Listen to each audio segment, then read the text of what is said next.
80 ఏళ్ళు. నాకు చిన్నతనంలోనే పెళ్లి చేశారు. మా ఆయన కూడా చిన్నతనంలోనే చనిపోయారు. నాకు 4 పిల్లలు. వాళ్ళని కష్టపడి పెంచి చదివించి పెద్ద చేశాను. వాళ్ళకి పెళ్లి కూడా చేశాను.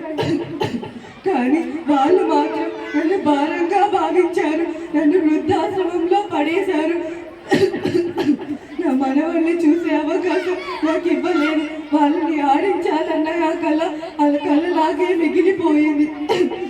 దయచేసి పిల్లలు, మీరు మాత్రం ఇలా చేయకండి. మీ తల్లిదండ్రులని జాగ్రత్తగా చూసుకోండి.